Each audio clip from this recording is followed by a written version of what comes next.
Phone is on like 5%, but I want to get this video out today. Watch out. Yeah, give me a second. Okay.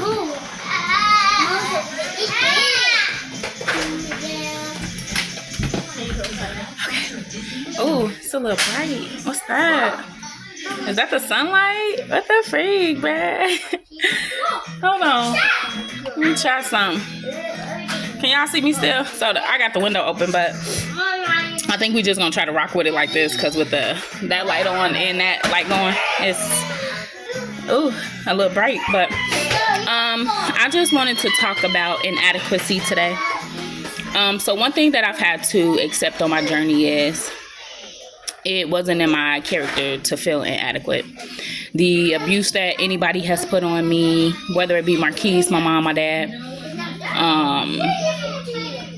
whatever people said, the inadequacy that I felt, it wasn't mine to hold, because any abuse or anything that was said to me, about me, surrounding me, it was a hit to their character and not mine. And let me tell you what I mean by that. So not too long ago, Marquise said some things along the line of, I sucked some dick and I ate some pussy and I came home and fucked my wife, so that would make you nasty too. And it's like, well, for one, I didn't know that you were even out doing these things. I spent 10 years being committed, being loyal, being faithful to my husband. So how would that make me nasty? If anything, that's a hit at your character and who you are as a person. So, but for the longest time, with everything that has been going on, I've been feeling very inadequate in myself. I'm like, questioning myself. Well, did he do this because I got too big from having the kids? Did he do this because I wasn't getting my hair done every 2 weeks? Did he do this because I wasn't getting my nails done every 2 weeks? Did he do this because we weren't working out? But at the end of the day, it really doesn't matter what you're doing if somebody is lacking in themselves. It has nothing to do with you personally. So don't take it as a personal thing. It's nothing that you could have done to make these people want to change their ways, want to be better if they just wasn't better. And I know this is going to sound crazy to a lot of people, but just hear me out. Pootie, bring me Kaya. But just hear me out. I didn't even leave Marquise because of the abuse. I left Marquise because when I was at my lowest, he chose to choose other people over me, over our family. He didn't help me try to heal. He didn't help me try to get to a better place in my life. Mom, he didn't help. She's okay? Mm-hmm. Okay. He didn't help me try to become the best version of myself once I did get to my lowest. And I know it sounds crazy that I didn't leave from the abuse, but I didn't leave because of the abuse, because I had already been getting abused my whole entire life. My mom and my dad abused the hell out of me. So honestly, the stuff that Marquise drugged me through, it was quite normal for me to witness, for me to see, for me to go through, for me to accept, because that's what my brain was already used to it. It was used to the chaoticness. It was used to the hecticness. It was used to the abuse. It was used to manipulation. Like, now that I'm older, like, I truly think that like my mom has like bipolar disorder, or she could slick be a narcissist too, which would make sense because they say people choose partners like their family. And when I tell y'all I married my dad 100%, like looks, skin color, the way that they work, the way that Marquise works, the drug use, the abuse, the manipulation, I married someone exactly like my dad, even down to the men.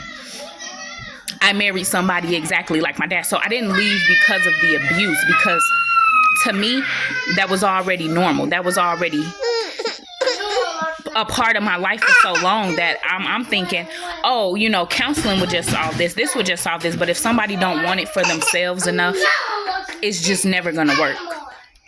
It's never going to work between two people. I'm here like, oh, I want to eliminate generational curses, and I don't want to raise broken Black kids. So it chose me to stay in a cycle. Hey, mommy. It chose me to stay in a cycle of abuse because I'm like, I have to keep my family together. This is what it is. It has to be a 2-parent household, but not knowing that, well, knowing what abuse does to a child in the long run. Like, look at me. I'm falling apart. I'm literally allowing abuse in my life because I feel inadequate. And it was just bad. I'm like, I felt inadequate for so long, but I'm like, how is it that I'm the one feeling inadequate? Marquise, I asked you to work out with me. I asked you to make sure you setting me money aside so I can go to the nail shop and stuff, because at a point in time, I had my own money. This is stuff that I could do myself. But when you put me in a position of you stay home and you take care of the house, that's the position that I was in. So you were supposed to be providing that half of it. And that's the life that I wanted to live. I'm not going to lie. Like, I wanted to be a stay-at-home wife. I wanted to be a stay-at-home mom. I'm not going to lie, because I wanted to devote myself fully to that aspect. And it's nothing wrong with that. It's nothing wrong with that at all. But the problem was, you have to have a partner that's willing to actually go that route with you. You know what I'm saying? And that's what made it not okay, because I didn't have a partner that was truly wanting to go that full route. Like, he wanted me to play the part of all of these people, his wife, his mom, his therapist, it was too many hats. And usually that's how wives are, but it's just like, I can't be all of these people for you, and you're not being anything for me. You're not giving me anything in return. So for a long time, I felt inadequate. Like, oh, he chose a man over me. He chose a girl over me. He chose these people over me. But not knowing it was because of my childhood trauma that wasn't healed. And, you know, he chose these people over me, thinking that I was going to always be in this area of lack, but not knowing that God was literally taking me through the lowest so I can come out a beast, y'all. So I could come out top notch, y'all, so I could bring the whole table. And it's like, you wanted instant gratification. You wanted instant. And not knowing that God was literally, I was a caterpillar that God put into a cocoon to turn into a butterfly. But you wanted instant gratification. And it turned out that your instant gratification, the grass wasn't greener on that side. The grass wasn't greener on that side, and now you want to come back to me with peace. I give you peace. I give you this. You want this. You want that. And it's like, God literally transformed me so beautiful, y'all. It's not even funny. To the point where it's like, I'm seeing myself and I feel so free, y'all. I love myself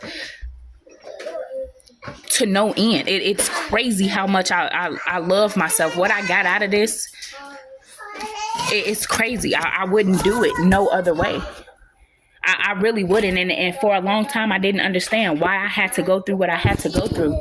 But I had to go through what I had to go through so I could grow into this beautiful person, so I can learn how to use my gifts, so I can learn how to spread those gifts to the world. And I love the person that I'm becoming, and I love the person that it turned me to be. And, you know, for a long time, I would ask my family, like, do you think it was just bad decisions that led me here? But it really don't matter what anybody else thinks, because at the end of the day, I truly believe that I was supposed to go through this. And I know that sounds so crazy. Like, obviously, no, not the abuse so bad, getting my butt whooped and all of that, getting beat up on, not that aspect of it, but I was supposed to go through the transformation. I was supposed to come out this beautiful butterfly. I was supposed to come out not lacking anything. So now when people see me, it doesn't matter if they're judging me, because I know what God gave me and I know what he put inside of me. It don't matter what people see when they're looking at me. It don't matter how people are judging me when they're seeing me. Because one thing that I've learned is I'm not inadequate. I'm more than enough. I'm beautiful the way that I am. Whether you're big, small, tall, short, it doesn't matter. You're beautiful the way that you are. And I wish that that was something that I could have seen before, because I feel like if I would have appreciated it then, it I wouldn't even got dragged through the stuff that I was going through. If my childhood trauma was healed, I wouldn't have even went through the stuff that I went through. I thought Marquise was my greatest pain and my greatest hurt, but he wasn't. It was my family. It was my parents. They were my greatest hurt, because they left me in an area of accept abuse and it's okay. Russ got this part in his song like, boo-hoo childhood trauma, fucked up dad and a fucked up mama, taught me that love means, you know what I'm saying? Taught me that love means drama. Hostility was the problem solver. And it's true. Like, I thought all of that stuff was normal. I thought that stuff was normal behavior. Not knowing that Marquise wasn't even my greatest hurt. My parents were my greatest hurt. And I wouldn't even accepted half the stuff I did if my childhood trauma was healed. Like, Marquise left me at my lowest. And that's why I would never choose to be back with him, because you left me at my lowest. Not knowing that God is dragging me through this so I could heal my childhood trauma. So I can heal the generational stuff that's on my line. So I can pass this stuff on to my kids so they can heal from this stuff and not even have to keep carrying this loop on. Because it's a bad loop in my family, with depression, with anxiety, with molestation, with all of this stuff. It's a bad omen on my family line. I'm not even kidding. But Marquise didn't know that God was dragging me through this stuff so I could come out top dog, so I could come out a beast, so I can come out and get these messages to y'all, period. And it's like, that's why I could never go back, because what you seen as inadequate, that's not how God saw me. And I'm glad that God didn't see me like that. I'm glad God saw me as beautiful as I am right now, as beautiful as I see myself right now. And now that I see myself as beautiful, my boundaries mean something.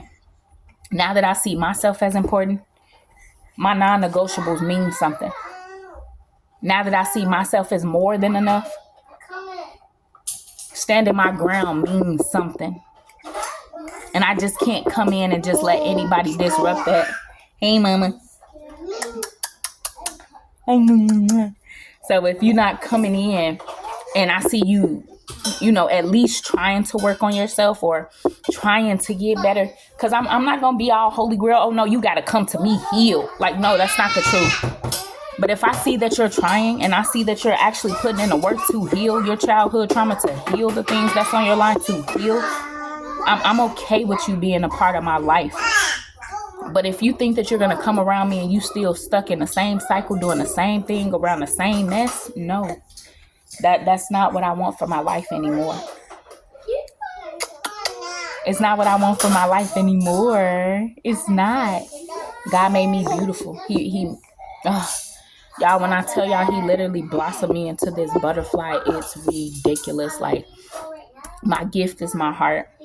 I'm learning my gift. I used to think that my heart is what made me weak, because people used to instantly take advantage of my heart as soon as they could. But my heart has always been my gift. My love has always been my gift. And even after I've been through all the stuff that I've been through, I still have room to love. Like, most people wouldn't even have room to love, and I still have room to love. Let me tell y'all the stuff that I started doing to actually heal. I started writing down my triggers. Oh, what triggered me? How did I feel? What did I feel after it? Where was I at? What was the environment like? I started to get to know myself, learn myself. What makes me feel good? What makes me feel bad, girl? Hey, mommy. But I started to learn my triggers. And even though I don't know all my triggers yet, I know a lot of them. I started to write down my triggers. I started to read more. I started to dance more. I started to listen to more music. But be careful on the music, because sometimes, like, even just as much as music is a healer, it could be I guess essentially what I'm trying to say is it could be like a downfall too, because music can pull you back into a traumatic experience that you may have already been out of. So I'm going to just say, be careful of the music you listen to, because just as much as music can heal you, it could hurt you too. So just be careful of the music that you let in your body. Be careful of the things you let enter your body. Like to the point where like I literally had to change what I was eating, what I was doing, what I was watching, what I was listening to. Like these are the things that started helping me heal. Don't come this way. Like I started paying more attention to my kids, what they needed. I started go